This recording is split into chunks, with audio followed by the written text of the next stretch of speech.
Saturday morning show. Strap yourselves in. Here are your hosts, Chris Schmidt. Y'all don't even know he was a virgin until he's 28, and now roll tide. And Mark Kraynak. Time has come for someone to put his foot down. And that foot is me. Welcome to it. Weekend editions here. It's Hail Varsity Radio. We're presented by Currency. For all your equipment financing needs, go Currency. Chris Schmidt, Elijah Herbel, Mark Kraynak shortly. As Kraynak working through, what a lot of us have been, and that's the gunk that is going around. And can join us this morning, different ways to do so, as we're streaming and can watch the show live if you feel like doing that at 7:07 a.m. Central Time on the Hail Varsity YouTube channel. So you can watch the show, can always listen on ESPN Lincoln, of course, and find us there on Facebook and Twitter, ESPN Lincoln. Follow the show, Hail Varsity Radio, at H Varsity Radio. Another way to access the show as we stream video-wise live on Twitter. Of course, catch Damon Benning and Rogers weekday morning 7 to 9. Watch Coffee and Cream on the Hail Varsity Radio Twitter handle. Can email the show, Chris at hailvarsity.com, and give us a shout at 466-3776 or 800-825-5865. Elijah, how long has this week? I ask that because a week ago, Saturday, we're just kind of diving, talking a little recruiting, reacting to the week that was, and all of the following has transpired this week. You got the retention of Coach Raiola, the hiring of Tony White, Nebraska Creighton last Sunday. It's big. It's a big portal official visit weekend for Nebraska. You've likely lost Ernest Hausman to Iowa, and Husker volleyball completed a season in shocking fashion. You're used to Nebraska death taxes and the Elite Eight as they fell to a really good Oregon team in a classic match. But that's all happened within the span of a week. As we make our way to December, it's Heisman Saturday, it's Army-Navy, and then we're not far off from bowl season starting. Buckle up, right? Well, it's been back to back. Get ready to go. Back-to-back long weeks, and I think that's just the way things go whenever, there's a coaching change made. And I guess that also comes with the territory whenever you're working in radio, Schmidt. Just the fact that, every day is going to have what feels like the end of the world type news for Husker fans, apparently, with, it's a 3-3-5, or, it's a new, or it's the same offensive line coach, or so-and-so's entering the portal. It almost feels like the sky's falling down just about every single day for Husker fans. And I'm obviously being a little bit dramatic here for a point, but that's the way a coaching search goes. It comes with a lot of change, and every single day it feels like there's been change and there's been reaction, and it's going to keep on rolling, Schmidt. We'll take a vacation in December, or January, I guess I should say, with Christmas and New Year's. No such thing. No need for vacation. Brando's been rocking already this morning. Chris and Elijah did a basketball win today. Totally agree with that, man. That'd be a lot of fun. Growing up, it was always pretty much on the calendar, more so a February type adventure with Danny Nee and the boys getting a big win over a Missouri, knocking off a highly ranked Kansas or Oklahoma State.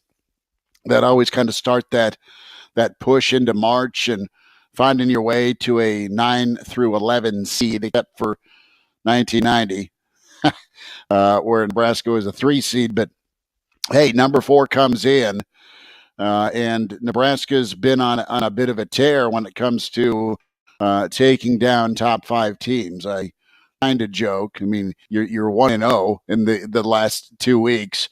And Fred and the gang are ready to go. That's a 1:15 tip-off at PBA.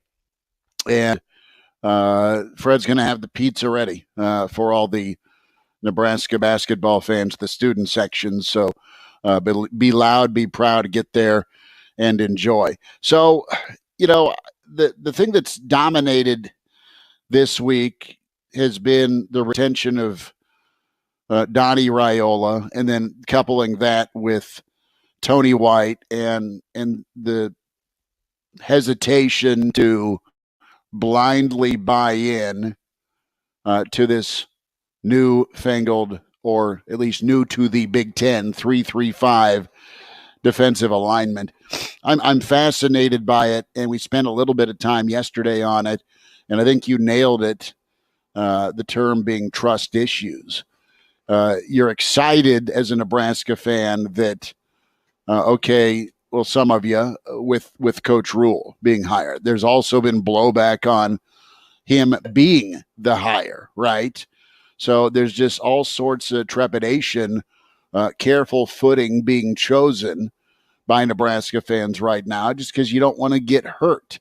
You want it to work so bad. You want it to be like it used to be, where you're a high-level program that wins most of your ball games and plays good defense, is really sound and explosive on offense, and you're not a mess on special teams.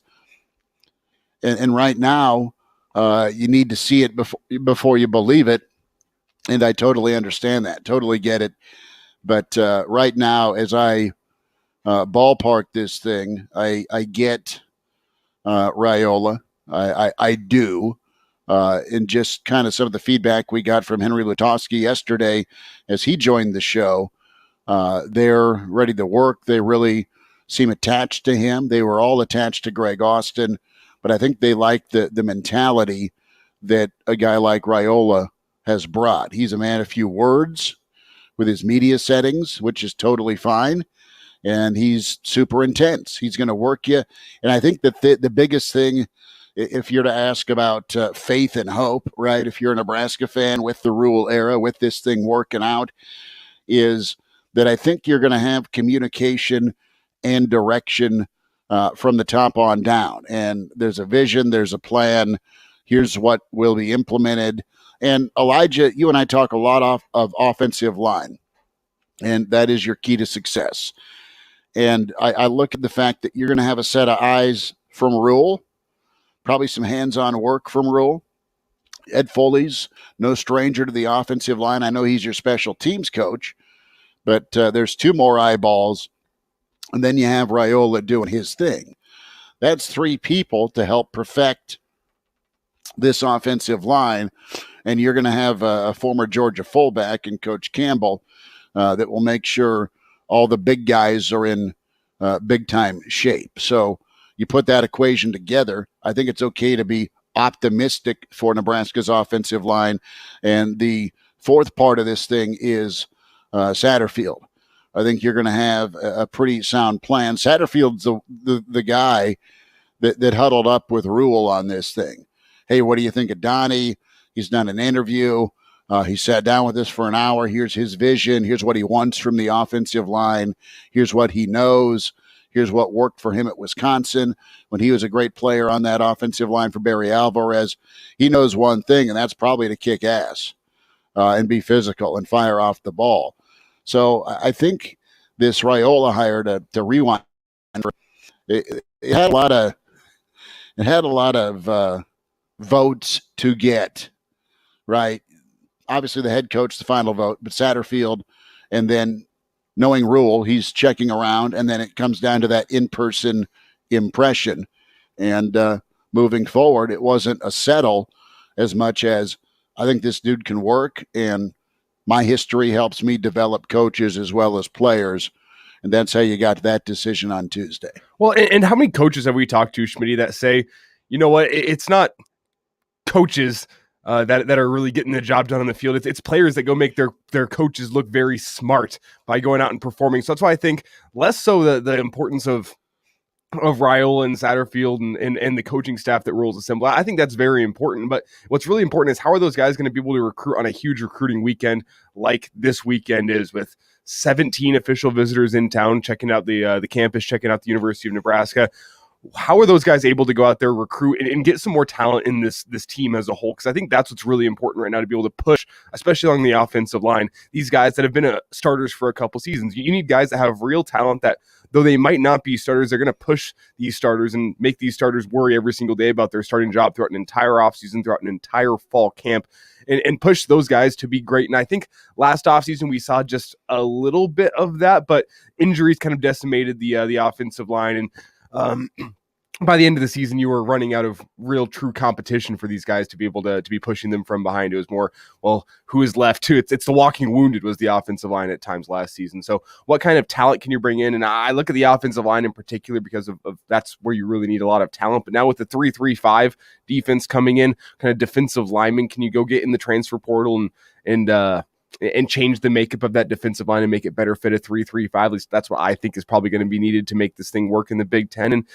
that's where it all starts. So how can these guys get out and recruit? Because the players are going to make the coaches look smart if they get plugged into the system and they are instant fits within the system and they can be instant contributors at Nebraska. It's going to make the coaches look a lot smarter than they are, and it's going to be able to supplement the talent that you already have on the roster. There is some talent on the roster, needs a supplement, a little spark of something to push this team a little bit further and make it fit the rule Tony White Satterfield vision. So I'm curious to see what Nebraska's roster looks like post this weekend, a huge recruiting weekend for Nebraska.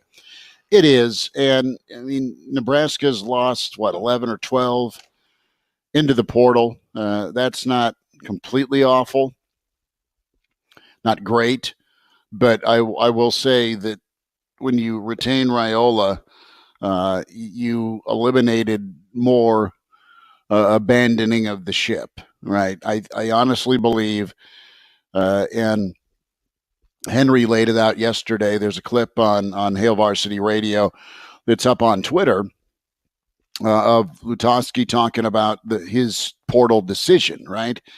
There's a boatload of teams that are reaching out to talent. There's a boatload of teams that are probably tampering with talent. And Henry is a pretty loyal guy and isn't going anywhere. I don't know that that's the case if you don't retain a guy like Donnie Raiola. I think there's a high probability that, and I'm speaking for these guys, I've not gotten direct messages from them, but the reality is you lose a guy like Raiola, then who's to say you keep all those guys that are now COVID juniors or redshirt juniors, right? You lose a guy like Corcoran who you're looking to see him play his best football. You've had an injured Teddy Prohaska that, man, once he can stay right, will be super talented. At the guard spots, you've got Nuri back for next season. You have Henry as an option. You've got Piper. Ben Hart has been here a long time, going into a fourth year, and a guy that he'll continue to grind. I know he's taken arrows, but he'll keep trying to get better, and at least you have some continuity with keeping a guy like Raiola. And you factor in all the eyeballs that have really good offensive line experience along with him, and I think that's a decent recipe for a better offensive line next year. Let's bring in Mark Kraynak. Kraynak with us here in his Husker Den. Morning, sir. We're just talking the week that's been with Raiola and Tony White, Creighton getting whacked by Nebraska, the portal, and Husker volleyball. We're still on the Raiola decision, but it's been a good week of Nebraska topics, Mark, and we'll start and get your reaction to Raiola before you can kick us off with Tony White. I mean, it obviously has to be the most surprising news out of any of them, out of any of the calls. That was the one coach that you figured probably wouldn't happen just because Nebraska's offensive line has not been very good. Duh, right? However, you do have to look at it and figure out, okay, well, why would he bring him back? You know, and apologies if you've already covered this, but my Wi-Fi was about as good as Nebraska's run game this morning. I tried to restart it, and it just it was third and short, and you got tripped. Fumble. Yeah, Yeah, tripped over his shoestrings, and here we are. Not anymore. No, you're right. Yeah, tripped right into the portal. So look, it wasn't an obvious choice, but so why would he do it? He must have come in and seen something. He must have not only just in the interview, but he must have seen something that I think we all saw, which was an offensive coordinator and a head coach and an offensive line and the play calls not all being a fit. Right? I mean, you remember Frost early on, and it's true. It's true if you go back and look at it, when he was just like, he was basically saying the run plays that were being called right now are just ridiculous. Like, we're not even trying, basically. We're just running, we're calling the most basic run plays. We need to cooperate better. And then, Frost got fired, so he didn't get to see it through. But it's I don't believe that Whipple took advantage. I don't believe he called run plays and stitched things together to fit his offensive line where the guys were firing off the ball and being super physical. I just don't think that there wasn't a mesh between the offensive coordinator, the offensive line, and what they do well. That's probably it. That's probably where Rule was like, this isn't even Raiola's fault, right? He's a young guy. He's physical. Like, let's give him a shot. He comes highly recommended. That has to be it. That has to be it. So I don't know. It's surprising, but I don't think we should be all pissed about it. Some people are pissed about it. Like, yeah, it'd be great if John Madden came through and did it, but he's not coming. So give it a whirl, see what happens. Totally agree. And to your point about same page and from the top on down, I mean, Whipple's whip, and he's gonna do things his way. He did things his way. Doesn't matter if he were the head coach or a young offensive line coach. He was gonna emphasize his offense, and that was pro style passing attack, and it looked really good. When it came to being aggressive against Iowa, it kept you within striking distance of Purdue. You were leading against Illinois.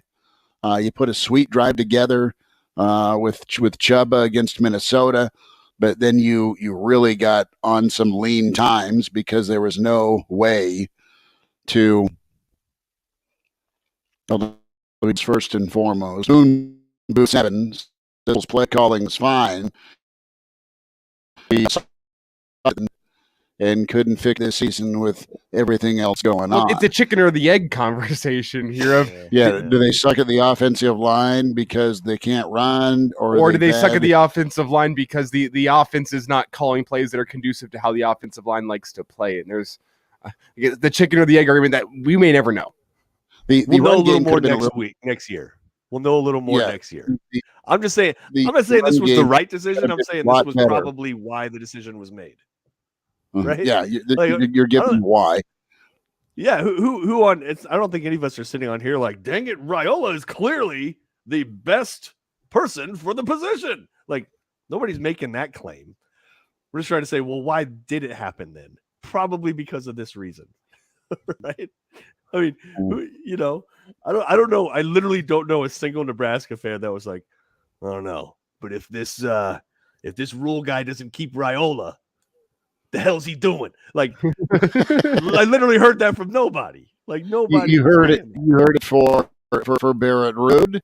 You heard it more so for Bill Bush, and pre alleged incident, you heard about Mickey Joseph. So that's where things are at. Kraynak, are you concocting a pretty awesome saying for Tony White? You're always good with taglines in this 3-3-5 defense. I mean, that's been the other freak out this week. Oh, geez. Don't walk me there. Husker power and what? Stop. No. Well, I think there's a huge question with both these, Mark, and not to cut you off, but both offensively and defensively, the question with both these guys, and I think a lot of Husker fans, is, are these guys bringing a like for like of where they were with Satterfield on offense and with White on defense? Because Satterfield on offense, I mean, not act like the South Carolina rushing attack was very vaunted last season either. They're averaging they found a way. 123 yards per game, 3.8 yards per carry. When you compare that to Nebraska, 123 yards per game, 3.5 per carry. So South Carolina was just slightly more efficient. So question is that going to be adjusted for the Big Ten to make it work in the Big Ten? It's the same question with the defense too. Is the 3-3-5 going to be adjusted to make it fit the Big Ten? Because the way it was run at Syracuse, I should say, wasn't a direct fit for the Big Ten. So are these systems going to be tinkered with to make it work? I think that's a big question this week.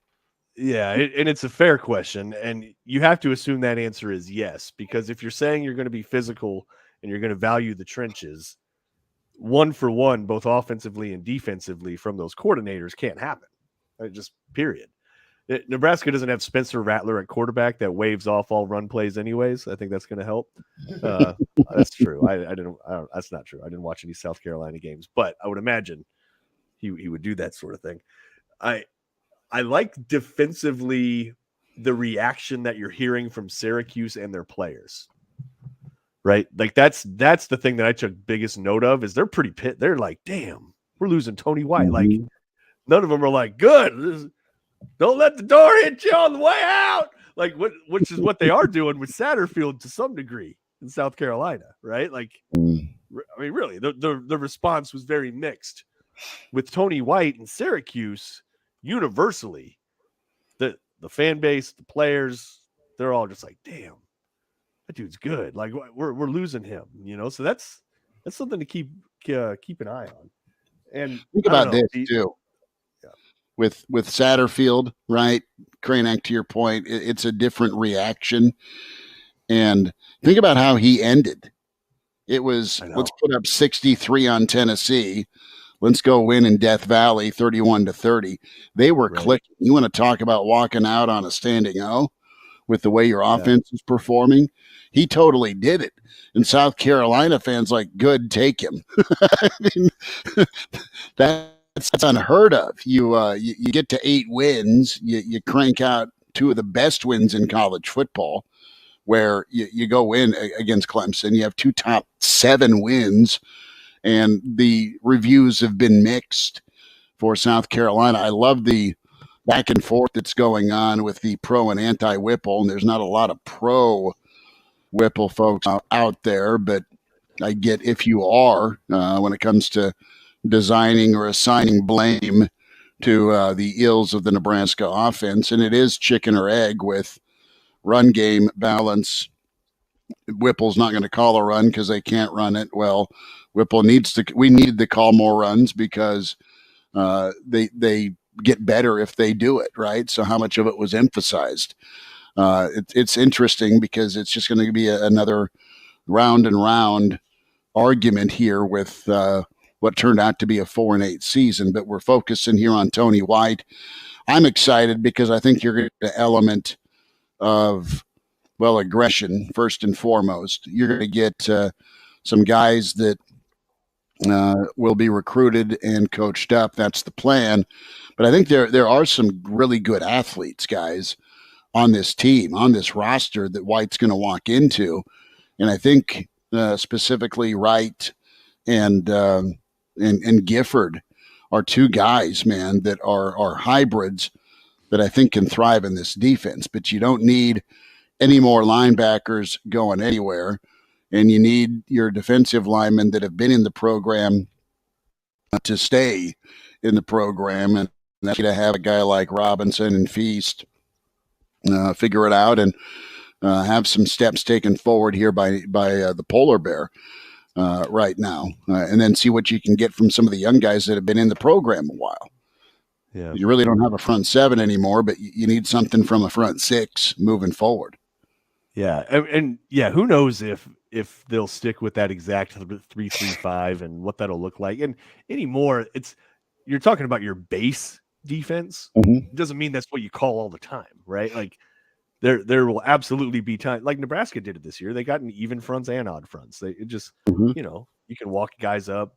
And you can find, I'm sure y'all have seen the video too of just like 3-3-5. What's that? And there's this video online of this guy that explains the 3-3-5 entirely, and it's essentially a different way of getting into a bear front, right? In some cases. So but you just have guys lined up in different spots.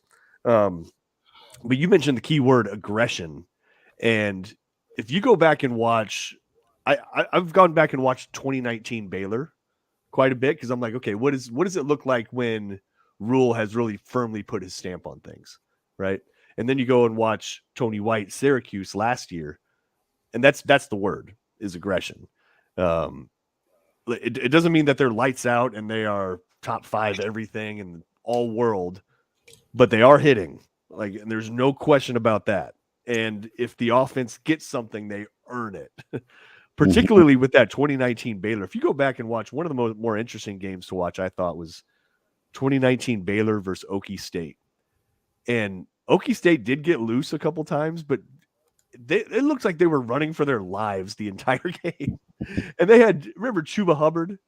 Oh yeah, really good back. Yeah. Like that dude had to really shake some people to get loose.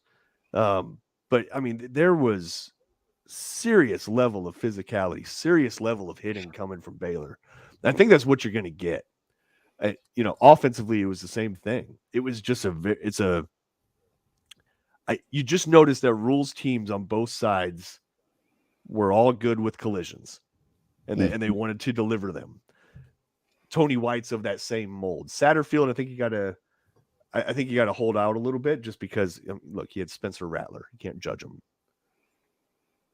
That's a fair take. Well, I don't think the question with the 3-3-5 is can it be physical and can it be downhill? That's how it's designed. The question is can you still win along the lines of scrimmage in the Big Ten Conference with the 3-3-5? And I think there will be adjustments and tinkering to how the 3-3-5 is run at Nebraska to make it work. And time will tell. Now, I'm especially going to be interested to see what it looks like in the spring game, how they try to line up and stop a rushing attack. And it's going to be an interesting spring game this year to see what some of these schemes look like. I tell you what, we're going to read too much into the spring game, and then we're going to have coaches that don't show us anything, and we're going to try to talk about it all summer long. I can already see it now, but I'm curious to see what these schemes look like come spring game. Yeah, spring means warmth instead of what we got. Mark Kraynak is in, Chris Schmidt, Elijah Herbel. Weekend edition of Hail Varsity Radio. We'll take a time out and rewind with the Pirate. Mike Leach joined us this week. We'll talk driver's ed, some football, his take on Matt Rule, and Christmas parties with people dressed as Santa. Hail Varsity continues. We're presented by Currency.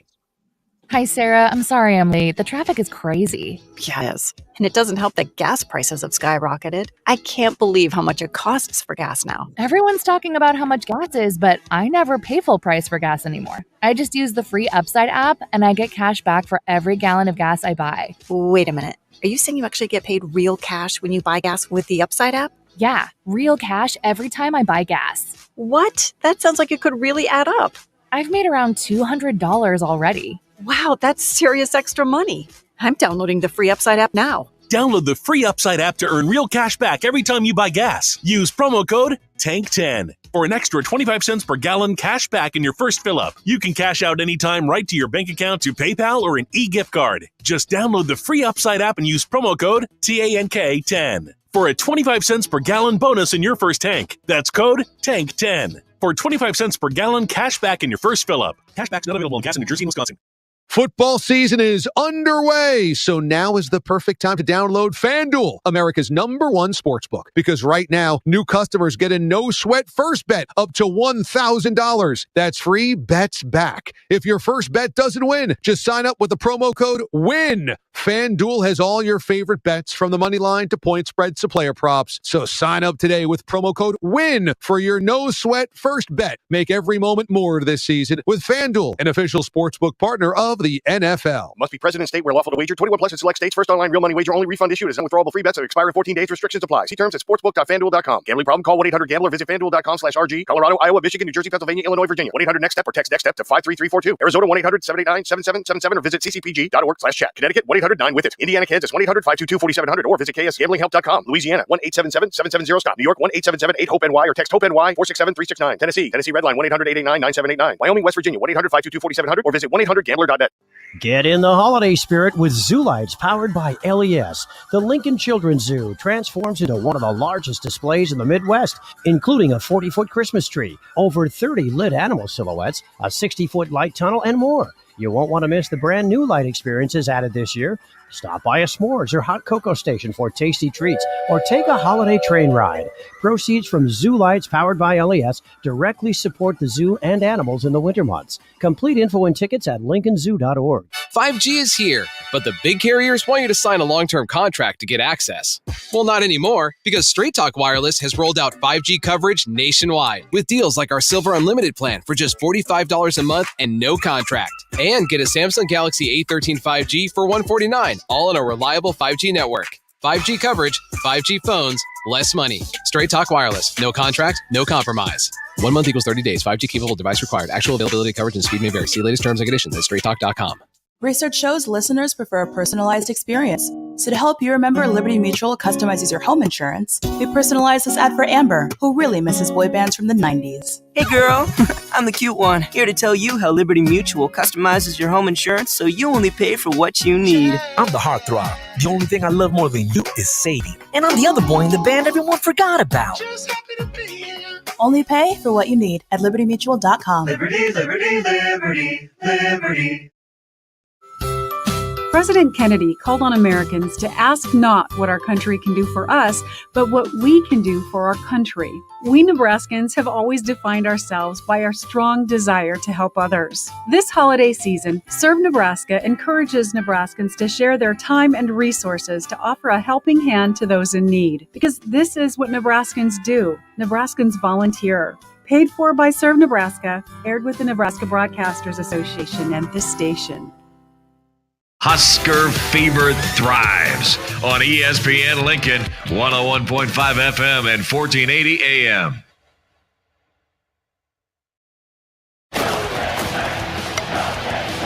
Early to rise with Hail Varsity Radio, the voice of Husker Nation. Here's Chris Schmidt and Mark Kraynak.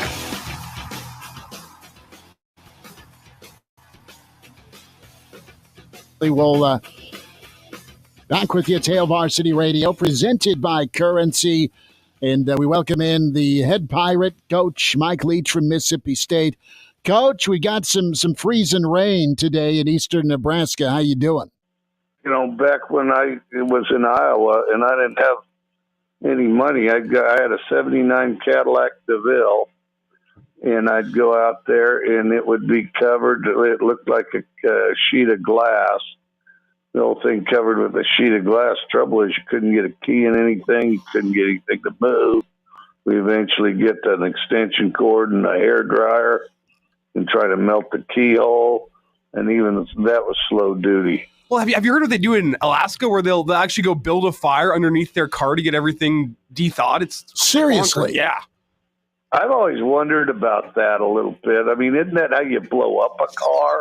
Like if you watch movies and stuff? Yeah. I mean, well, of course, if you watch movies, a couple things on movies, and I think they're transitional, like, just vehicles to move around or eliminate characters. But, you got these cars, which we're driving them around all the time, and they get in wrecks all the time. But, in these movies, if you hit a car wrong, it'll just immediately blow up. As in, any car that goes off a cliff, of course, blows up. And then, they're awfully combustible. It's like, driving something fueled by nitroglycerin if it's on a movie. Okay, then the other thing that they love to do is anytime you need to eliminate a character or need a character to pause, you conk him on the head and knock him out for a little bit. And he passes out for whatever allotted time you need. And then, of course, he'll get up again.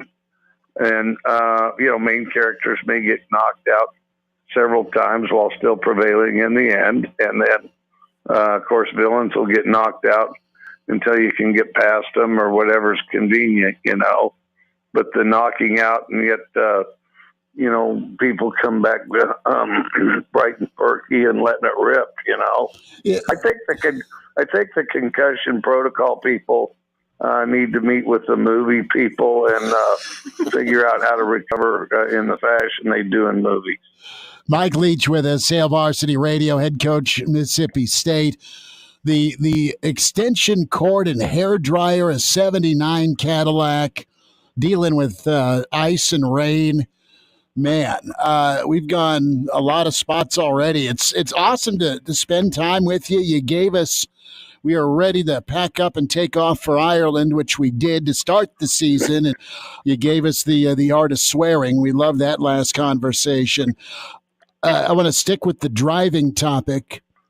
You have kids. They've all had their license. Did you do most of the driver's ed in the family, or did you stay away from teaching kids how to drive? I did some, because I wouldn't okay, so my wife on the driver's ed thing, she'll sit in the passenger side, but she's constantly stomping on an imaginary brake on her side and probably damaging the floorboard as she's constantly slamming her foot into the floor of the passenger side. And she doesn't have the temperament to drive with new drivers. I didn't have a problem with it. I didn't want to hit anything, obviously, but, I wouldn't get rattled and say, it'd be like, all right, you got to turn sooner. You better slow down. I just kind of inform them, just kind of one helpful tip, not a constant dialogue like my wife. Stop, turn, no, no, you got to look at that. We'll look right and left, and then no, stop. It wasn't like that. It'd be like that wasn't very straight backing out. All right, now pull forward, not too fast, and then you got to brake a little. And so that was more my deal. But to be perfectly honest, the public school system had more to do with them learning to drive than me or my wife, either one. Mike Leach with us, a few minutes, Hail Varsity Radio. Coach, I want to ask you about the living room. It's that time of year. It's early signing period. You're out recruiting. What's your approach in the living room with a prospect? And who did you learn the art of recruiting from? Who's been some really dynamic folks that you've been around? And, you've done a marvelous job through your career of landing high-profile talent, but also finding guys and developing really good football players. Well, I think when you go into a living room, I think when you go into the living room, I think the biggest thing is act like you belong there. The people in the living room, it's their living room. Don't mess with their TV or anything like that. But make yourself at home, and then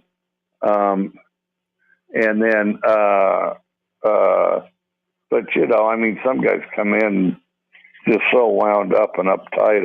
Where you're not going to belong anywhere. Yeah. And then I never wear a coat and tie. You're already, there's a little bit of a distance separation. They see you on TV, and now I'm going to come in some really uptight coat and tie. I never do that. You try to, like I say, dress like you belong in the living room. Mm-hmm. And so you want something kind of neutral, I think. And then, and just carry on the conversation, learn about one another. I think that's probably the most important thing, because on the visit and the phone calls, you learn a lot about the X's and O's and things of that nature. I think I've been around some great recruiters. I thought Hal Mummy was a really good recruiter. And then when I was coming up, and then I thought that, of course, Bob Stoops and his staff were really good recruiters. And then now I did become a head coach quick enough that I didn't have a ton of mentors in this, but I know that,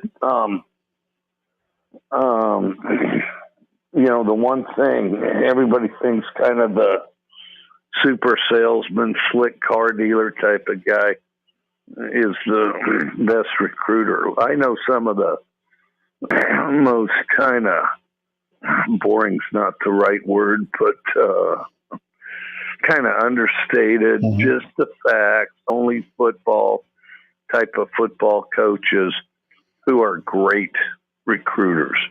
And the one quality that all really good recruiters have is persistence. I know some of those really slick, sharp-looking guys, terrible recruiters.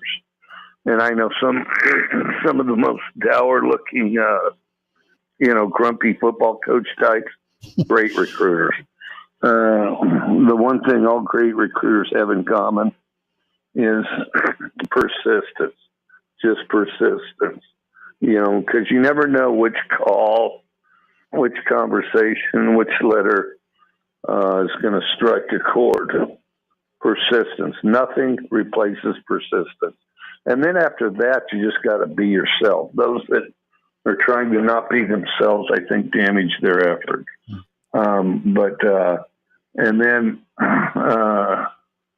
talent on the phone is good because, that's what you're allowed to do the most, if you think about as far as being close to somebody and think you're allowed to do the most often and the longest, it's the phone. And so people that are good on the phone and that you can just hammer away, not necessarily long, not necessarily, anything in particular, but persistence and good on the phone. Coach Mike Leach is with us here on Hail Varsity Radio. And Coach, let's say you're in a recruit's living room and you're 15, 20 minutes in the conversation. You just feel something isn't going right. Do you have any Coach Leach approved, tried and true methods to get that in-home visit back on track? Sometimes it kind of depends what, but I think the more you can get the recruit and their family talking, one, the less likely that is to happen. Two, that's probably the best chance of getting it back on track. Get them talking. Listen to what they want. Listen to what they're looking for. Listen to, and then I think it's important to let them talk as much as they can anyway. The truth of the matter is people like to talk. They like it when they get to talk. Even shy people like it when they get to talk. And don't just open the door for them to talk, but try to coax them to talk, because I do think that strengthens the thing. And I do think a relationship's stronger, both sides if there's dialogue, Couple more minutes. Mike Leach with us. Mississippi State taking on Illinois January 2nd, the Reliant Quest Bowl. Coach, are you going to tour the old pirate ship, or have you toured the pirate ship at Raymond James Stadium? I never have. I've always wanted to. What is it? Is it just kind of a prop on the side of the stadium, or does it have some stuff? I mean, is there quarters you can stay there? Do they have I don't know if you swords you can swing around up there? Maybe a hat you wear when you're there? I would think that you can fire a cannon or two, obviously a prop probably, but I mean, it looks like a normal pirate ship. I would inquire, though, about just camping out there, stay the night. I'd inquire about its seaworthiness. Yeah. Do they serve grog? I mean, do they have, I don't know. Yeah, I'll have to check it out. I definitely want to. Well, that'll be cool. Thoughts on Illinois? We saw Illinois here in Lincoln in October, and Coach Bielema has done a really nice job. Should be a pretty physical matchup. Well, he's a great guy, and I've known him for a long, long time. And, of course, was a good player, too. Yeah, very physical. They're a lot like Coach Bielema. They're just kind of a physical group on both sides of the ball. Coach, a thought, do you know much, or have you had any interactions with Matt Rule? Yeah, I know him a little bit. Good guy. Good guy. I think you'll enjoy him. I've always thought he's a good coach. I mean, I don't know what happened at Carolina. I suspect that, the NFL has a funny way of cluttering things up to the point where it doesn't work. And then And, I mean, who knows whose fault that was. And I certainly wouldn't blame Matt right off the top. I think I've always thought he's a great coach. He's resurrected a bunch of programs. The hardest thing in the world to do, resurrecting Temple and Baylor. Now everybody takes it for granted Baylor's going to be good. Well, Matt Rule made it where people think that Baylor's going to be good. You were able to really do well at Tech, and you did well at Oklahoma, recruiting Texas as well. But Matt went in there as a guy that didn't really have much contact in the state of Texas, and people swear by him. Yeah, now that's really overrated. One of the most overrated things on earth. Now, Texas has great high school football, great high school football, maybe the best in the country. And they're more committed to it, too. And anything people as industrious as the people in Texas are committed to is going to be pretty good. And then there's a false notion that, well, you can't recruit Texas unless you're from Texas. Well, think about how ridiculous that is. Guy after guy leaves the state of Texas, goes and plays somewhere else. You don't need to be from the state of Texas to recruit someone from the state of Texas. And then the other thing, if you just add it up, most people aren't from the state of Texas. Okay. And like, for example, the guy you're talking to or the coach you're talking to, maybe he was born in Texas, but odds are reasonably high that one or both of his parents were not born in the state of Texas.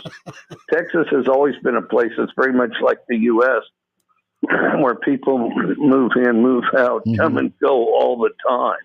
So, and then of course, I think, as people take pride in the high school football there and the dedication they have to it, then they want to, sometimes they get over their skis and try to make it a little more special. And well, the only people that can recruit them have to be from Texas. No, Texas is like everybody, else. There's stuff that's important. There's stuff that's not. And they are tough and smart and committed. And so other tough, smart, and committed people from anywhere can recruit somebody from Texas. So we're back to the first thing we started with, which is persistence. Coach, have you had much time or interaction with Deion Sanders? I know he's leaving Jackson State for Colorado, but you and Lane and Coach Prime down in Mississippi this past couple of seasons. Oh, I've known him for a while. I like him a lot. I've always been impressed. You talk about one of America's achievers, plays football like 14 years and 9 of them's playing Major League Baseball simultaneously. Everybody forgets that. Can you imagine that, long NFL season? Well, but before that, you played 162 games. Sometimes he played a few less and got into football a little earlier. But that's amazing. That's not just a myth. That's crazy amazing. And then the Sharp guy has a plan. I think he's going to do well. But I like him. He's a smart guy. And the other thing is if you think about it, he's dedicated to this. Deion Sanders doesn't have to be coaching football. He can do anything he wants right now. Anything. And yet he decides, he wants to coach football and, elevate players, let them help them reach their potential and compete and create great teams. And so, there's a guy that's really committed, somebody that doesn't have to do it, but it's going to go ahead and do it anyway. Coach, we'll end with this. It's the Christmas season. Holiday parties and dressing up as Santa. Have you ever been to a holiday party where Santa showed up, and have you ever had to play Santa? No, not. Oh, wait. Way back in grade school, I was in a school play where I was Santa. Let me think. Yeah, I was Santa. One elf, too. Let's see. Didn't really play Santa. No, I need to get out more.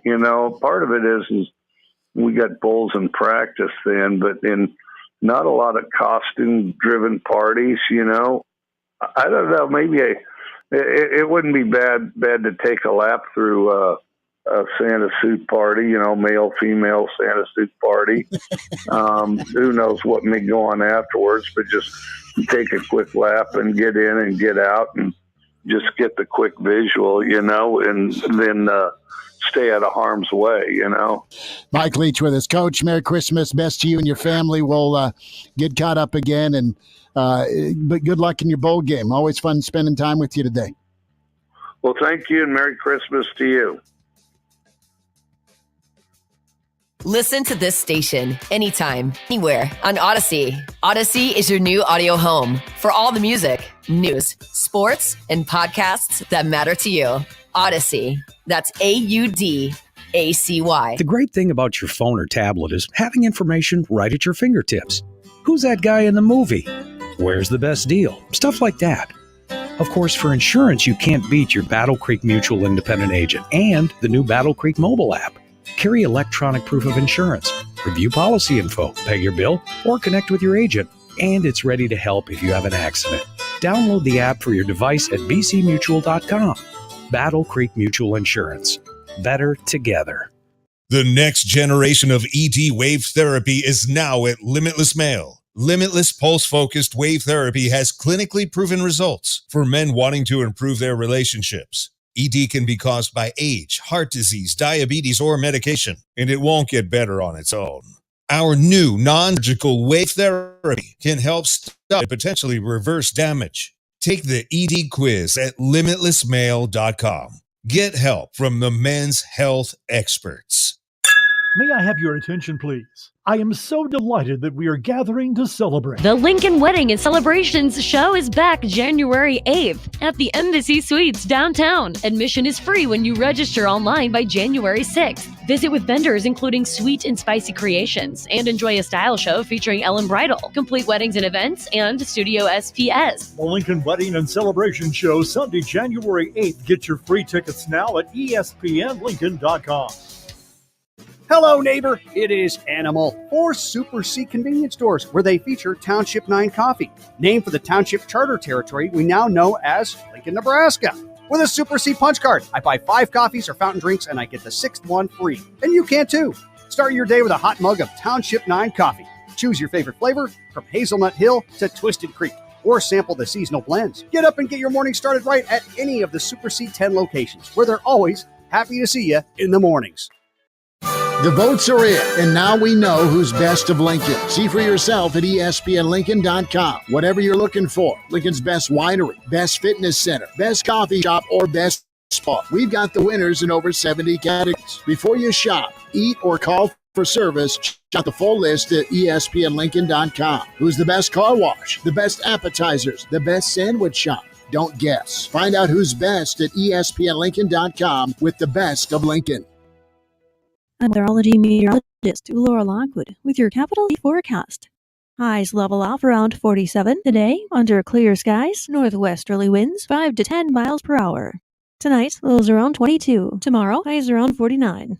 That's the forecast on Lincoln's ESPN. Right now, 31. Get your sports fix here. ESPN Lincoln is on the air at 101.5 FM and 1480 AM.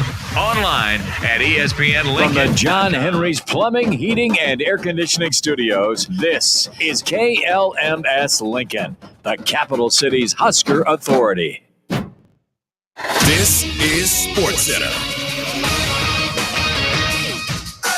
I'm Christine Lisi. Breaking news, Portugal's Cristiano Ronaldo on the bench again. He's been left out of the starting lineup for today's quarterfinals match against Morocco at the World Cup. Ronaldo was out of the lineup against the Swiss after his coach expressed frustration about his team captain's attitude in the previous game. NBA, the 76ers did not have the greatest performance near the end of regulation against the Lakers. Up 9, Philly committed 3 turnovers in the span of 21.6 seconds, split a pair of free throws, which allowed LA to get back into the game. In overtime, though, different story.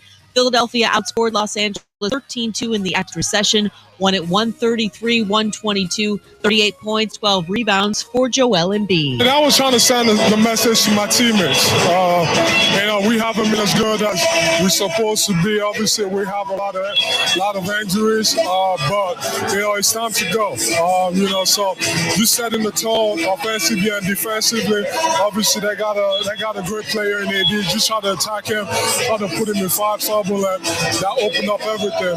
Tempers flared in New Orleans after Zion Williams' 360 windmill dunk to cap off the Pelicans' 128-117 victory over the Suns. New Orleans guard Jose Alvarado, Phoenix guards Cam Payne, Chris Paul, coaching staffs from both teams met near center court before security stepped in and helped separate everybody. Brooke Lopez hit a wide-open layup, 7 seconds to go. Bucks edged the Mavericks 106-105, 33 and 11 assists for Luka Doncic in the loss. NHL, Alex Ovechkin scoring career goal number 796. Capitals defeated the Kraken 4-1. Coming up on Monday, Baker Mayfield led the Rams to a win over the Raiders. Is he going to be the starter going forward? We're going to answer that and more. Keyshawn J. Will and Max, Monday morning at 6 Eastern on ESPN Radio, the ESPN app, and ESPN2.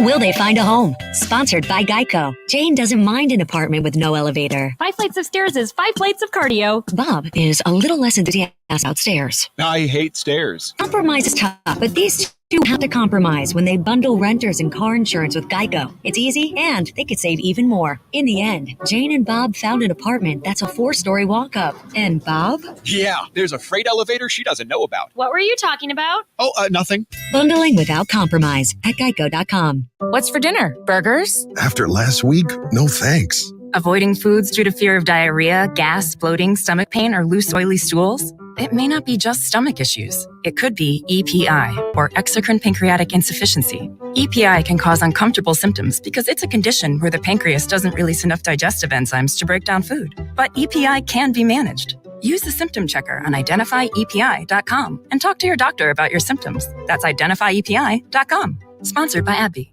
'Twas the night before approval, and I heard all through the city. I want a nicer newer car, but my credit, oh, what a pity. I wanted a truck, mama, an SUV, but maybe a car'd be more practical. We'll see. There arose such a noise on my radio. I knew right then I had to go see Approved by Joe. He asked, have you been turned down before? Still making payments on that old sled? Worried about getting Scrooged? Come here instead. With very quick work and very little pain, I heard Approved by Joe call them by name. On Chris, on Josh, on Sam, Don, and Lorenzo, on Andrea, on Kendall. Let's get these customers handled. When what to my wondering eyes did appear? With $5 down, a credit approval, my dear. Joe wants your trade, he'll pay more than anyone, and his team won't quit until they get your deal done. With our For the People credit approval process, bring us $5, bring us your trade, we'll take out the stress. I heard him exclaim as I had the store in sight, happy approvals to all, and to all a nicer, newer ride. I'm Joe Clemens, and I'm your dealer for the people. Come see us at Capital City Automax or online at approvedbyjoe.com, approvedbyjoe.com, www.approvedbyjoe.com. All terms subject to approval, some minimum requirements. Ho, ho, ho. Hey guys, this is Keenan Thompson.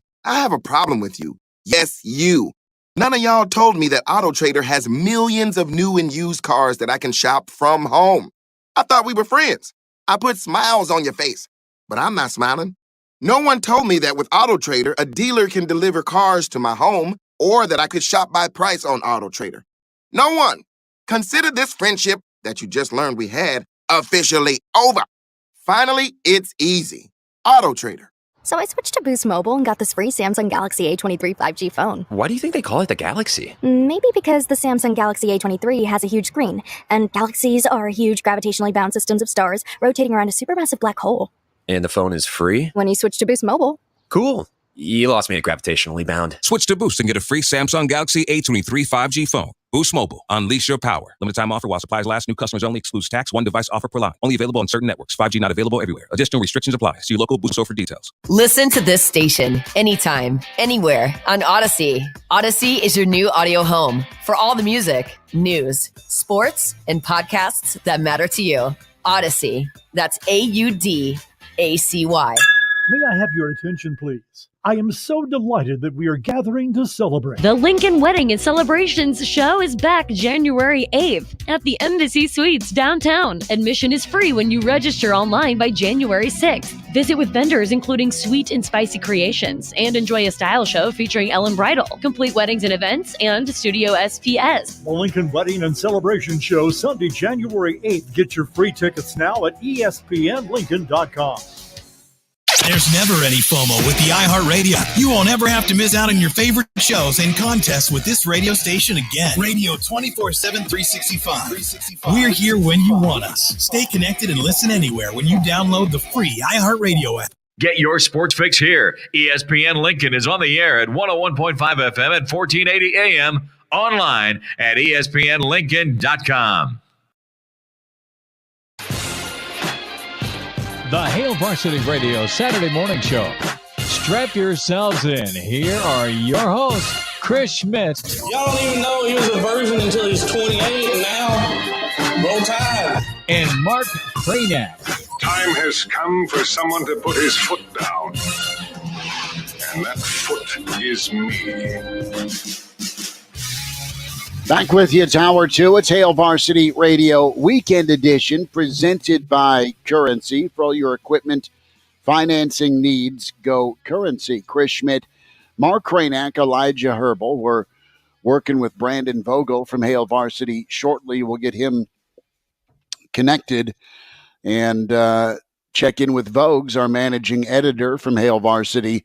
And reminder, as you see the scroll going across, if you're watching Hail Varsity Radio this morning on the Hail Varsity YouTube channel or ESPN Lincoln Facebook, Twitter, and the Hail Varsity Twitter handle at HVarsity Radio. That scroll tells you how you can take care of a Nebraska fan this holiday season. The magazine, the website, the digital, the print is just beautiful.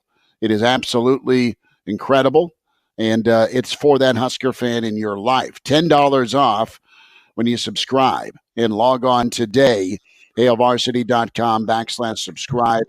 That code is GBR. We can't see Mark Kraynak right now. We do have connection with Kraynak. We do have Brandon Vogel now in his football office. And Elijah, Kraynak's looked like someone who scares convenience store workers. Vogues right now, I don't know that he's as frightening as Kraynak, but Vogue looks intimidating. I look like I'm hungover. I'm not, but it's kind of a stocking cap Saturday. Where's your? Don't you have a throwback Denver stocking hat or something, Elijah? I have my Tottenham Hotspur stocking cap that I've been known to wear on Saturday morning because I'm a soccer guy. It's that time I can finally come out for a couple weeks and not be judged for being a soccer guy, and then I'll go back into my cave as soon as the World Cup is over. But I can go have a heater, and you three can talk soccer. It's okay. How about Creighton last night? Yeah, no kidding. That was a tough one against Syracuse. Vogues, good to see you, man. What are we sipping on this morning? Oh, just some black coffee as usual. So was under the weather early in the week and wasn't able to drink my coffee. So I'm enjoying it a little bit extra here towards the end of the week. I hear you, man. I've had the flu all week. It's not good. Not good at all. Drinking some Echinacea plus tea right now with honey. Whatever. Speaking of being sick, John Cook. I mean, the guy's got to go, obviously. No, I'm kidding. But wow, I'm kidding. He does not.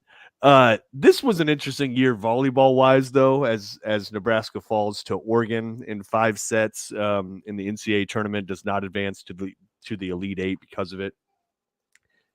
Folks, they just could not get settled.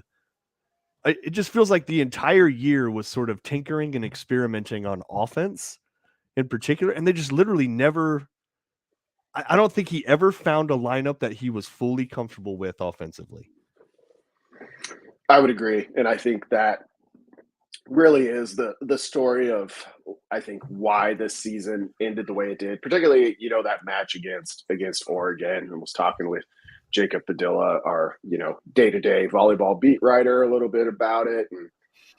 And we went into this season assuming Kennedy Orr was kind of, next up at center, and Nicklin Hames was going to move into a different role. That didn't end up working out. And I think that's really kind of the constant undercurrent of this whole year, because they went to a 6-2. They got the results they needed running a 6-2. You get a fourth set that goes to 30 points for both teams, and you run out of subs. I'm not saying that's why Nebraska lost. They had 4 chances where if they just made one more play, they would have won and be on to the next round. But the setter thing, I think, is a big piece of this.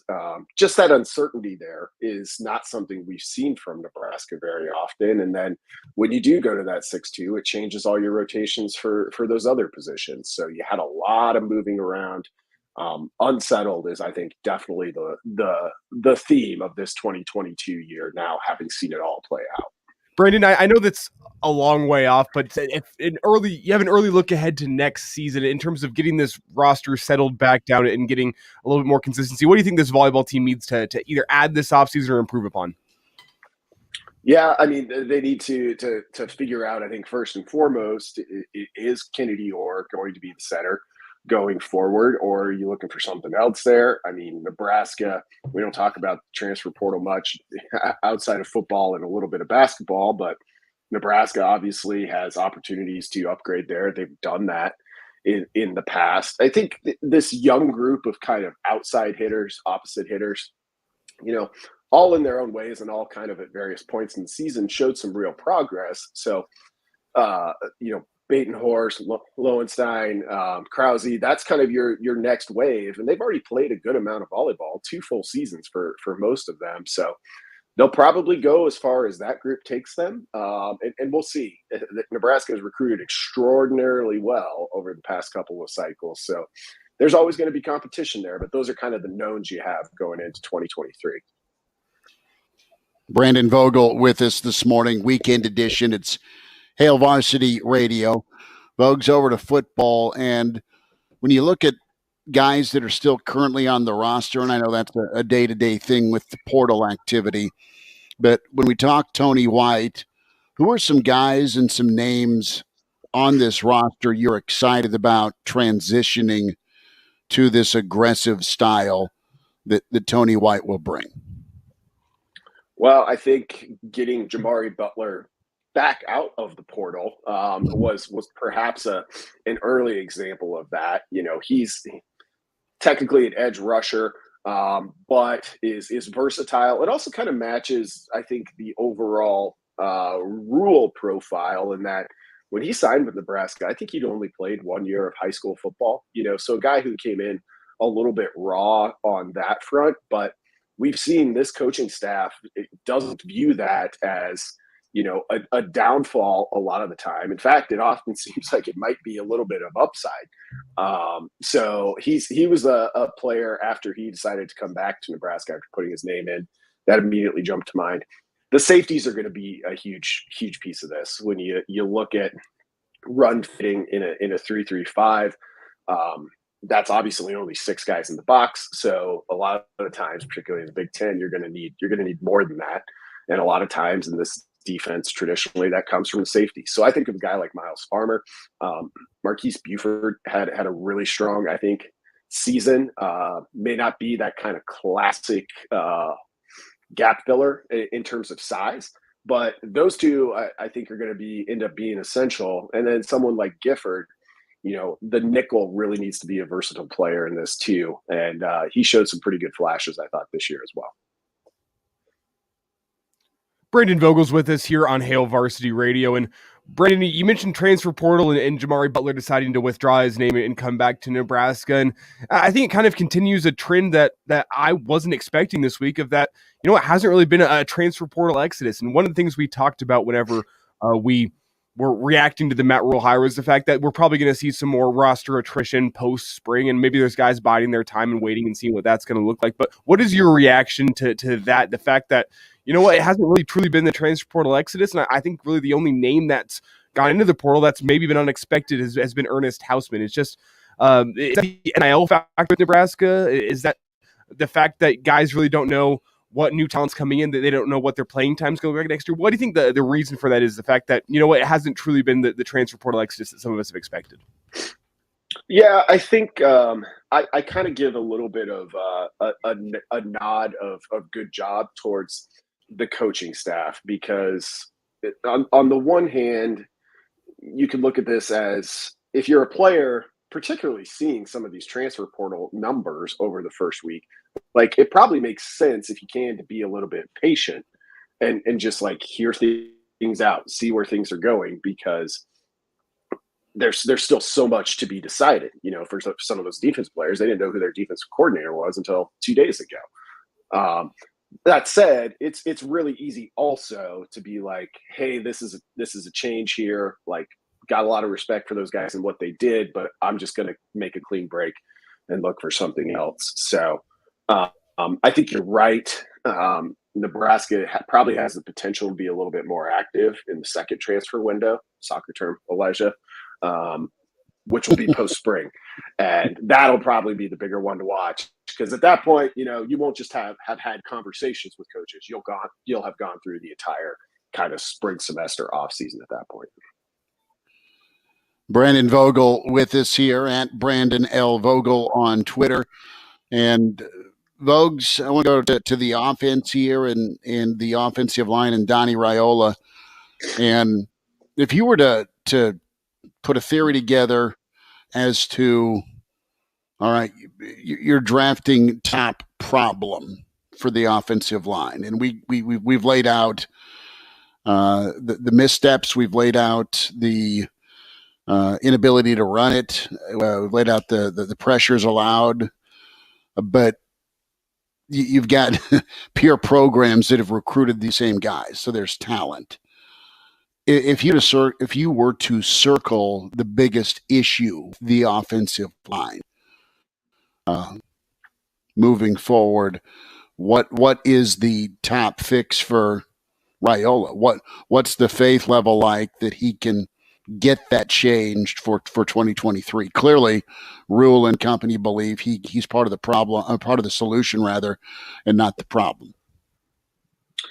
Yeah, I mean, it's a tough one to diagnose. Like, the first thing that comes to mind for me is it might be, because I agree with you, the talent Nebraska brought in, based on the way we all kind of agree to measure it, via recruiting rankings or, other offers, however you prefer to do that.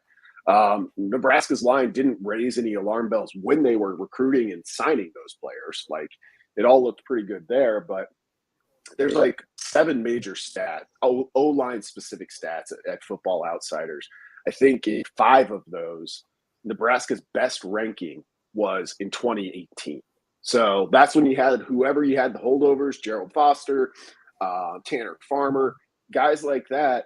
Like, in 5 of those categories, Nebraska has not hit the highs that they were at in 2018. And as you cycle in more of the guys that past coaching staff recruited, some really high profile guys that we're all well aware of, who haven't quite reached those heights, like, it comes back to the development piece of it for me, I think. And really, this past year, talking about Raiola and, how it's kind of hard to say what Matt Rule and his coaches are seeing based on what we saw on the field.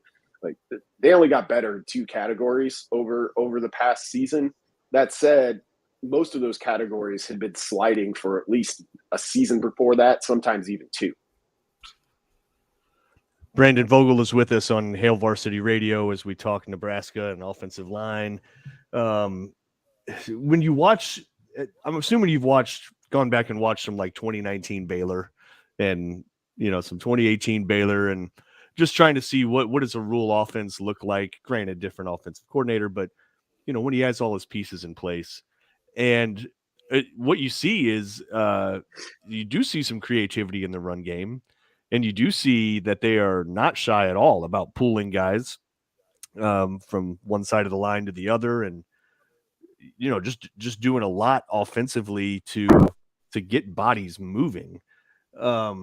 Is that something you would expect to see immediately from Nebraska?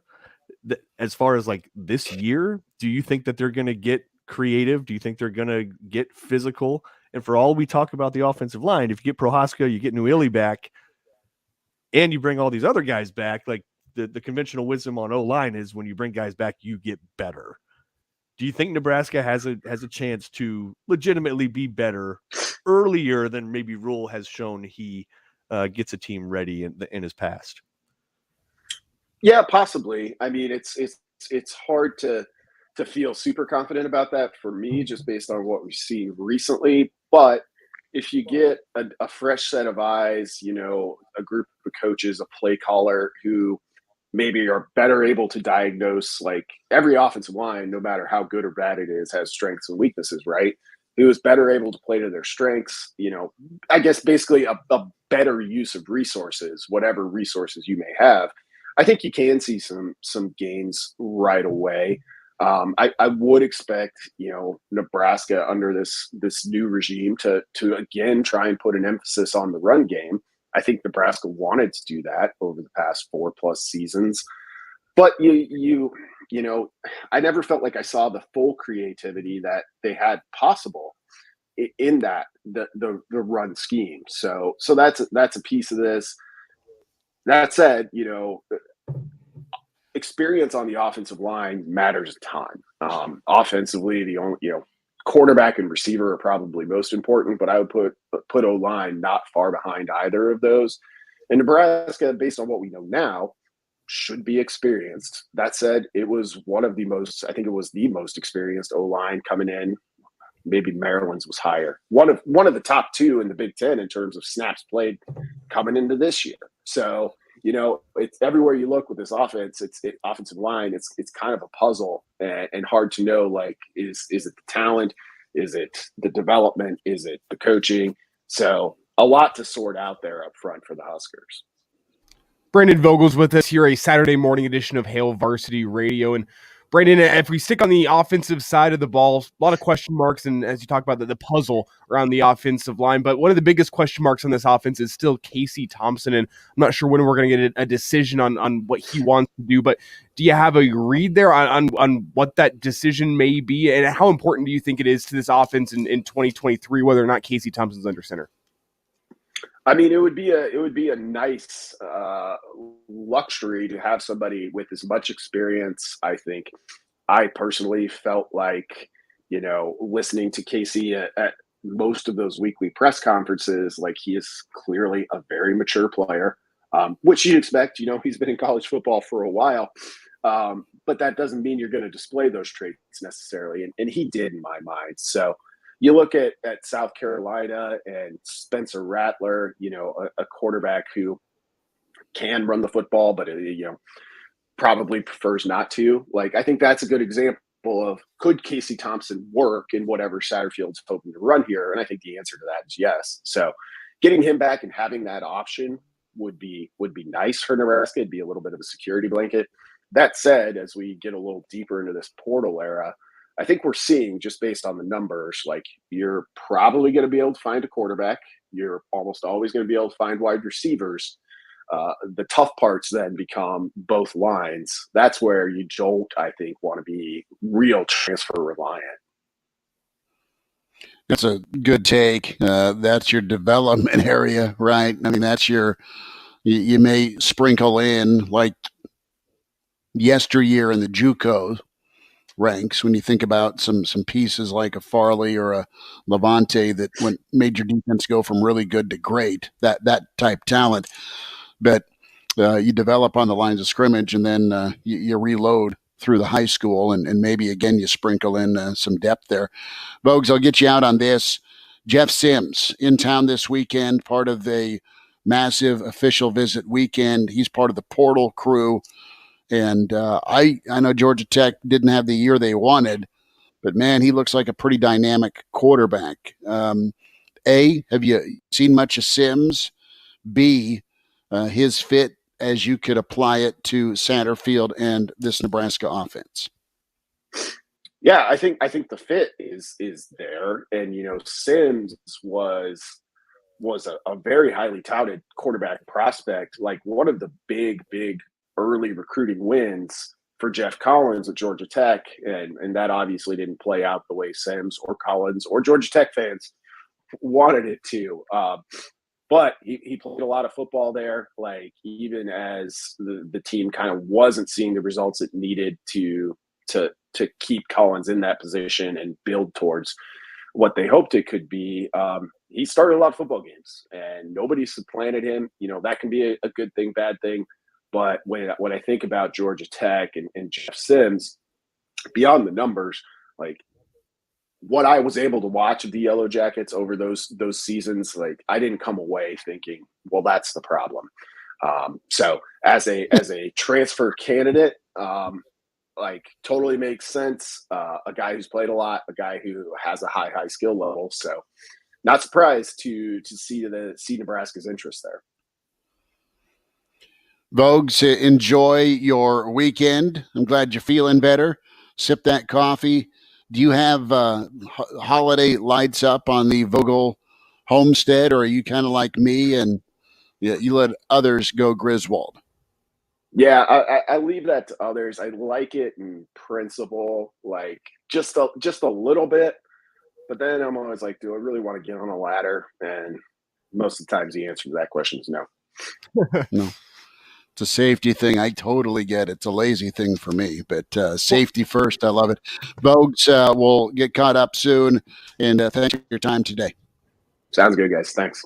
Thanks, Brandon. Brandon Vogel in the football office. It's funny because you guys talk about Christmas decorations. I was just thinking about this week. I don't even have my Christmas tree up at my house yet, and it's not because I don't have one. It's not because I'm a Grinch. It's because all the ornaments I have at my house are from a former roommate who moved out in like the dead of the night, didn't tell anybody, and left like half his stuff just lying around. And so all my ornaments are like just baby pictures of him and pictures of him and his family that he has left at my house. And I don't know what to do with them. And it feels kind of wrong to decorate my tree with it. I don't want to get new ornaments. No, you don't. I'm not sure what to do.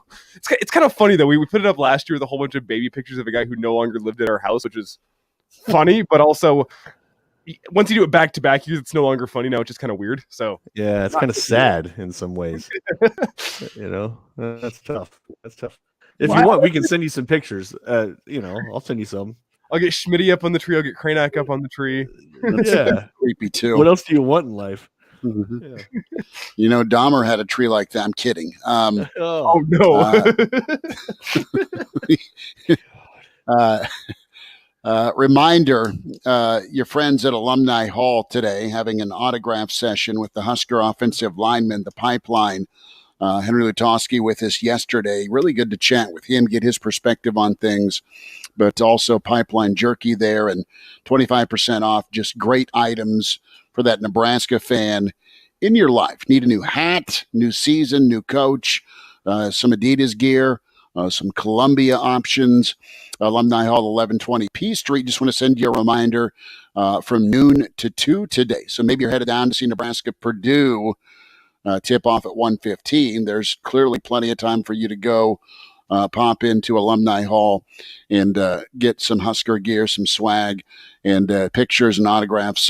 Don't cost you anything, and they have items you can get there. The footballs that are not your typical traditional football, but stuff you can get signed, or those mini helmets. Really cool options with Alumni Hall. But that is noon to 2 with members of the Nebraska offensive line.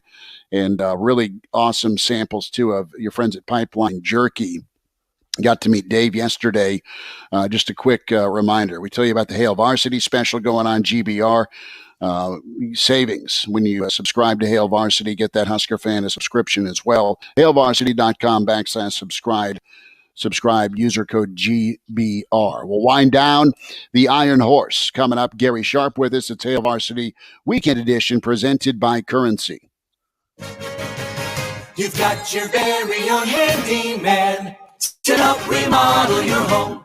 You won't find many open water parks in December, but wouldn't it be sweet if you could escape to your private year-round water park in your home?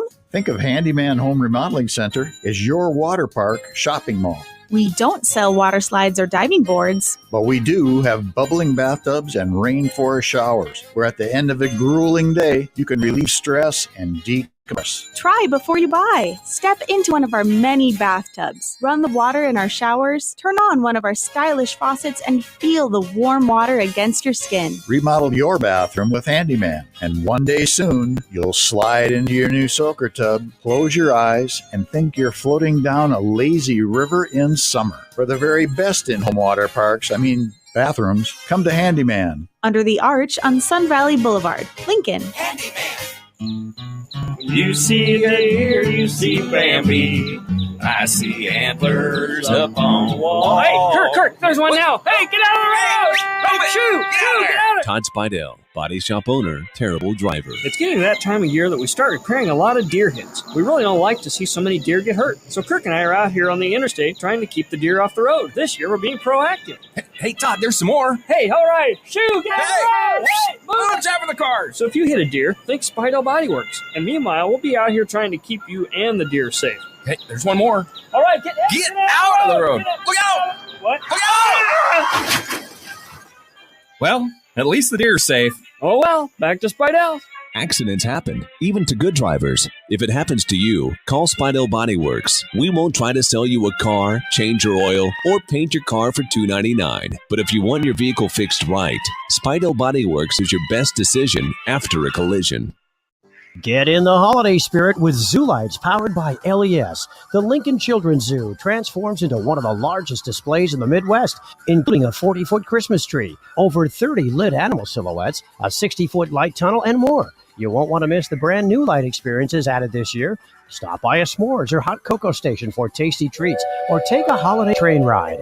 Proceeds from Zoo Lights powered by LES directly support the zoo and animals in the winter months. Complete info and tickets at lincolnzoo.org. Football season is underway, so now is the perfect time to download FanDuel, America's #1 sportsbook. Because right now, new customers get a no-sweat first bet up to $1,000. That's free bets back. If your first bet doesn't win, just sign up with the promo code WIN. FanDuel has all your favorite bets from the money line to point spreads to player props. So sign up today with promo code WIN for your no-sweat first bet. Make every moment more this season with FanDuel, an official sportsbook partner of the NFL. Must be present in state where lawful to wager. 21 plus in select states. First online real money wager only. Refund issued as non-withdrawable free bets that expire in 14 days. Restrictions apply. See terms at sportsbook.fanduel.com. Gambling problem? Call 1-800-GAMBLER. Visit FanDuel.com/RG. Colorado, Iowa, Michigan, New Jersey, Pennsylvania, Illinois, Virginia. 1-800-NEXT-STEP or text NEXT-STEP to 53342. Arizona 1-800-789-7777 or visit ccpg.org/chat. Connecticut 1-800-9-WITH-IT. Indiana, Kansas 1-800-522-4700 or visit ksgamblinghelp.com. Louisiana 1-877-770-STOP. New York 1-877-8-HOPE-NY or text HOPE-NY 467-369. Tennessee Redline 1-800-889-9789. Wyoming, West Virginia 1-800-522-4700 or visit 1-800-GAMBLER.net.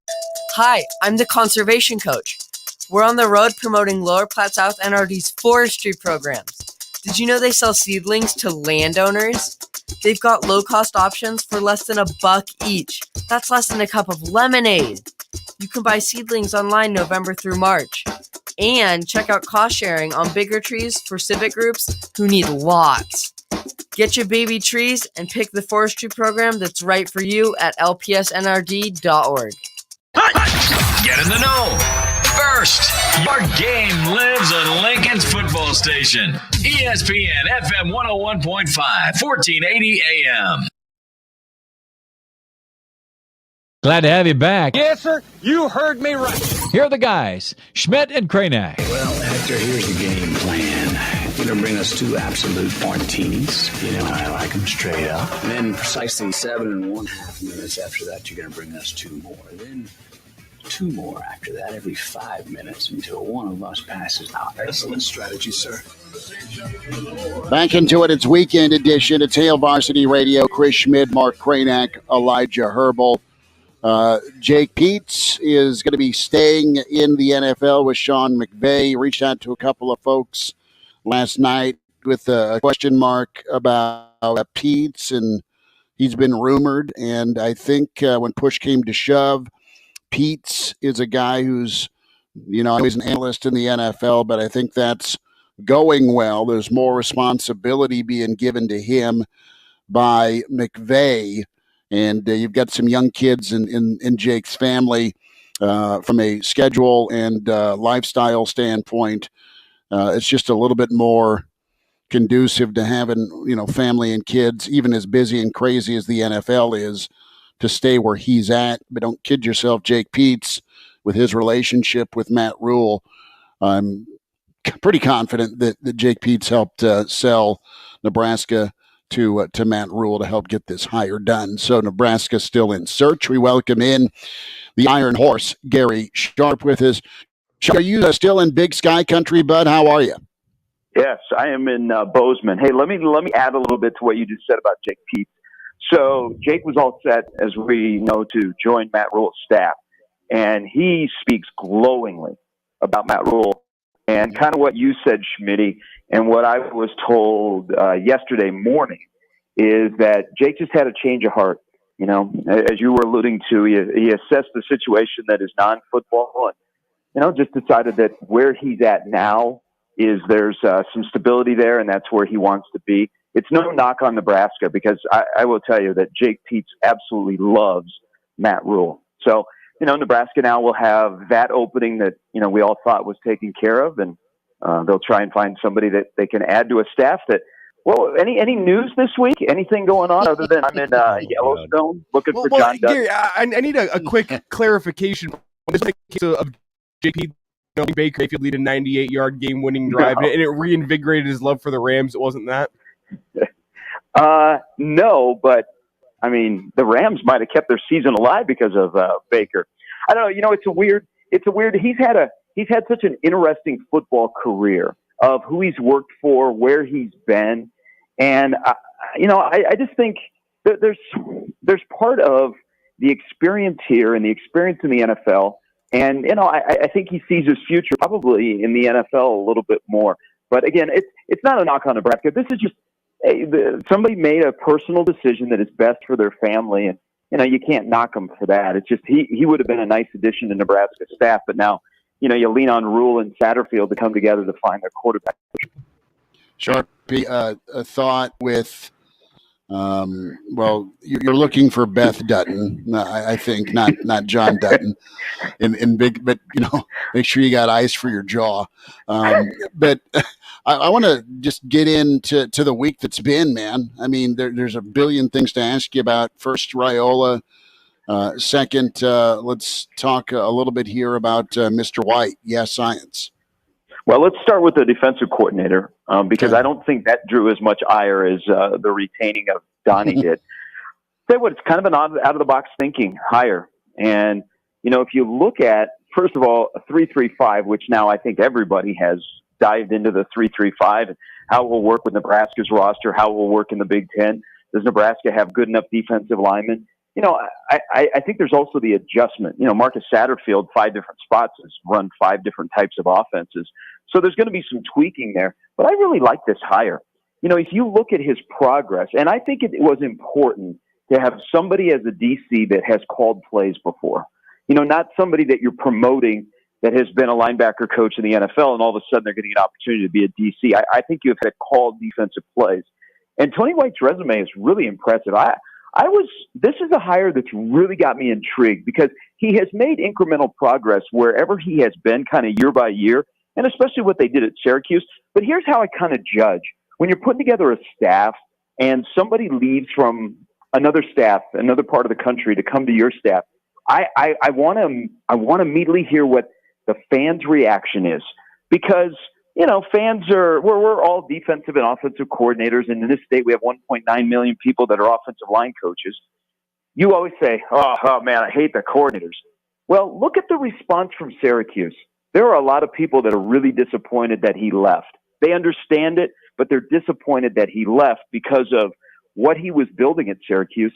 And the other thing, his players loved him, absolutely loved him. So we'll see how the system works.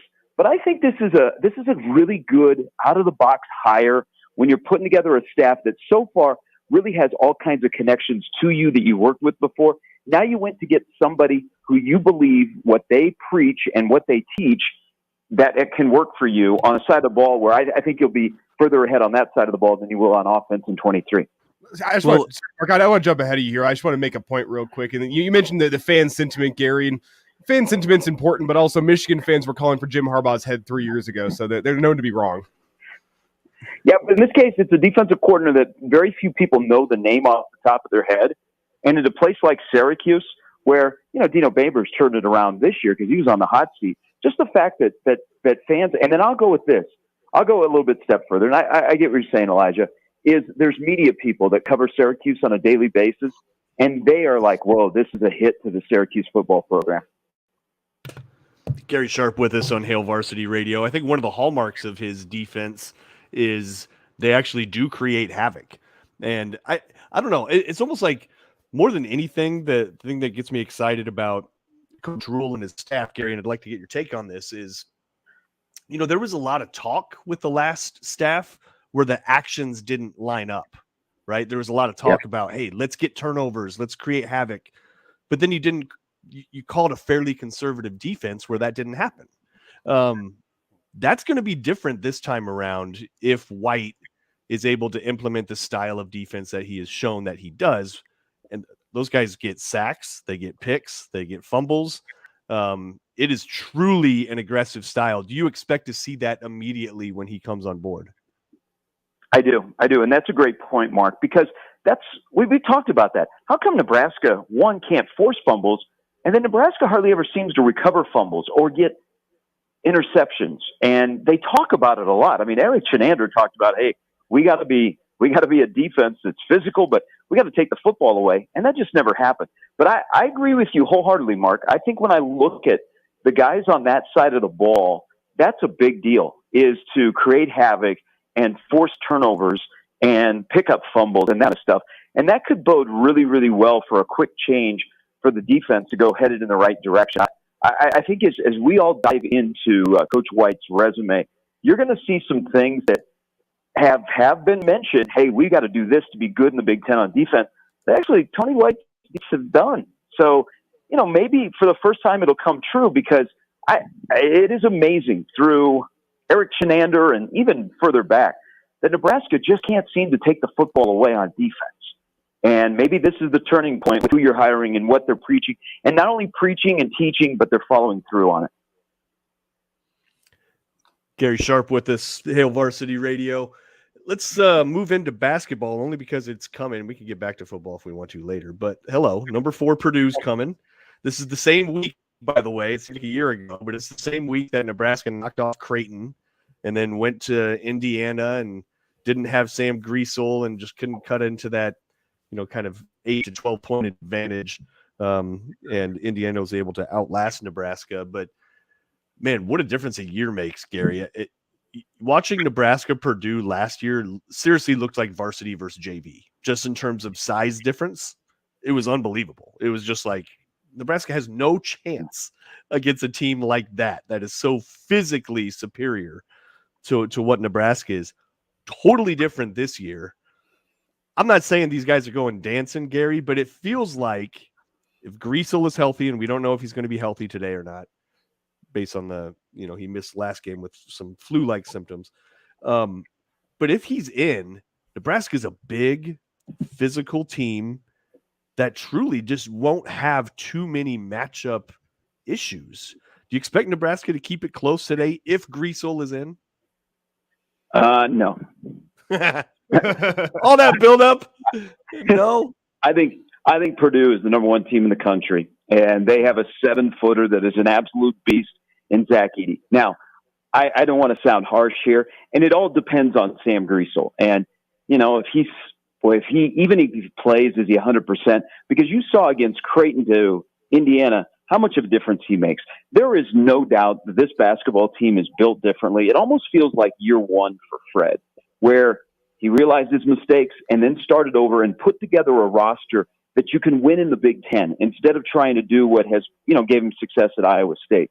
They're better as a team. I think they have a ball handler in Griesel that doesn't get you into bad situations when they're not sped up. And, when you execute your game plan, and Griesel has Walker coming back. I mean, Walker looked lost against Indiana. That's because he didn't have Sam with him. This is a team that's competitive, and I don't think they're going to get blown out.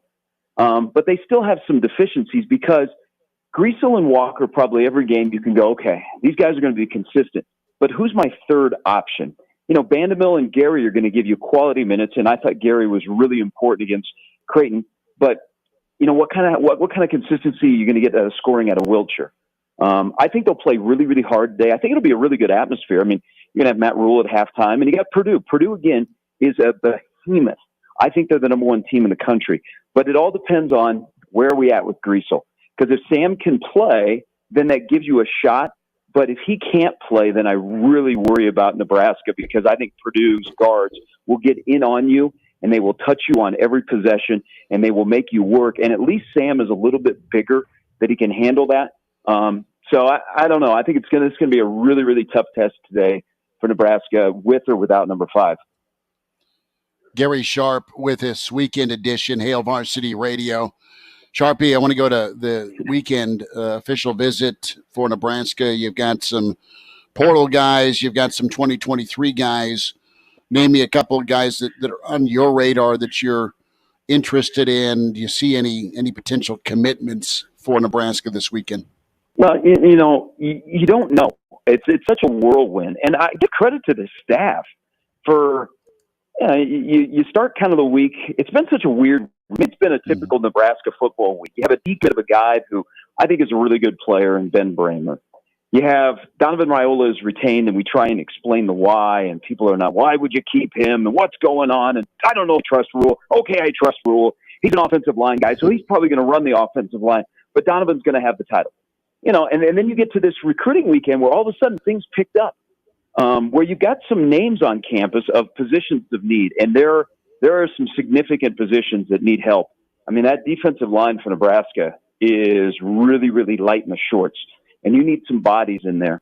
So you bring in a 4-star from Texas A&M, which I wonder if Elijah Robinson, who doesn't look like he's coming here, did Nebraska, Matt Rule, a favor. He said, hey, this guy can play for you. Tells Elijah Judy, hey, go to Nebraska. He's going to take care of you. Go give it a look, see what you think. He would be a nice addition because you need bodies in there. And then I'm kind of intrigued by Jeff Sims. We don't know if Casey Thompson is coming back. And I think it's important for Nebraska to have Casey Thompson come back, because I got a feeling that this offense could be a little bit complicated. And Casey is somebody who I think would be able to absorb the info a little bit quicker because he's been around a little bit longer. But who knows what they're going to do there. And then, of course, the high school players, a lot of in-state kids. What's Malachi Coleman going to do? Is Coach Prime really, the real? I think it's like when it goes for Nebraska against Colorado, next weekend is the huge weekend for, Colorado and their recruiting weekend. And they're going after some guys that Nebraska, has on their radar or is having on campus this weekend. So I think it's important for Nebraska to put on a good show. And, and Nebraska start to get a little momentum on the recruiting trail. But I like the list. I think this shows that this staff has really, really got out there and grinded. And remember, you have guys out on the road who really don't have any built-in relationships lately because they're coming from the NFL. So they're walking into situations where they're kind of for the first time going, hey, remember me? I'm back in college. And what they're able to put on campus this weekend, I think it's a good sign moving forward when this staff, they get settled in and they can have a whole full recruiting cycle.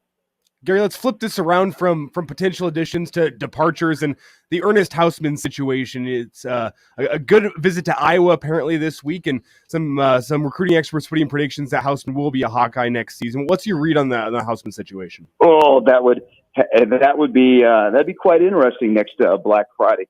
Here's the thing with Ernest, and it initially caught everybody off guard. And so I said, whoa, what's going on here? Because if I'm looking at his situation, we all talked in the month of November, how much progress he had made. Now you're thinking, okay, what's the defense going to look like next year? Where's he going to fit in? And then you kind of figure out, well, some of the guys on the roster that are departing were recruited by the former staff, and they had great relationships with the former staff. And then you get the confusion of, hey, I don't have a position coach. Who's coaching me? I mean, I can go into the coach's office and go, hi, my name is Ernest Hausman. Oh, I'm Matt Rule, but I don't have a position coach. So, you get a little bit of, man, I had a great relationship with my former position coach. I'm going to start to look. I got people saying, hey, man, you should look. And then once you get in the portal, you see the attention you're getting. And Ernest Hausman's not coming back to Nebraska. I mean, he's not pulling a Butler. But Iowa, that would sting because you look at Iowa's situation, they're losing a great linebacker in Jack Campbell. Doesn't Ernest Hausman look like a guy that could slide right into that spot and be another solid Big Ten Iowa linebacker that gets awards? And you sit here and go, wow, what happened there? Gary, is that a quick follow-up to that? What's your reaction to Nick Henrich and Luke Reimer both hopping on Twitter yesterday and posting Proverbs 18:24? One who has an unreliable friend soon comes to ruin, but there's a friend who sticks closer than a brother. What's your reaction to that? Is that in reference to Ernest? I think yes. There's probably something that happened during the course of the season. They most definitely would like to keep him in the linebacker room. Nebraska, he's an asset, and I think we'll probably, as you sift through this, we'll probably find out that maybe some things happen in the last couple of months of the season where, your mind starts to drift. You don't have your regular head coach. You build a relationship, and here's the thing. It's the same thing that happened with Ben Bramer, guys. Ben Bramer watches Scott Frost, who Scott Frost did a great job of getting Ben Bramer early. And I like Ben Bramer at Pierce.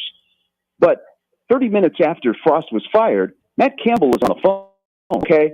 And so there's got to be other players on this roster that either directly or indirectly, when Scott Frost gets fired, there's teams that are starting to swoop in and say, hey, now, you know who's not in Lincoln anymore. And I think Ernest is probably one of those guys that, he liked the stability, but he also may like a change of address. But yeah, those tweets are directly towards number 15, and it's unfortunate, but it would spice up the rivalry for Iowa and Nebraska. Gary Sharp with us. Sharpie, enjoy Big Sky Country. Say hi to Beth Dutton for me, and we'll get caught up again next weekend. But thanks for a few minutes today. By the way, quick note. If you are coming to Bozeman, and that's where I'm at, do not ask the locals, hey, what do you think about Yellowstone or Big Sky? Because you know why? Because since those shows started airing, more people have tried to move here, and you can tell the difference between the out-of-towners and the locals aren't super excited about all of a sudden the out-of-towners coming into the state of Montana, i.e. the Yellowstone plot line. For sure. Yeah, John Dutton for governor, right? Sharpie, be safe, bud. Thanks for the time. Hey, thank you. There he is, Gary Sharp. Kraynak, have a good weekend, and we'll check in next week, bud. All right, fellas. Talk soon. There he is. Elijah will talk Monday at 4 on Hail Varsity. Thanks for listening.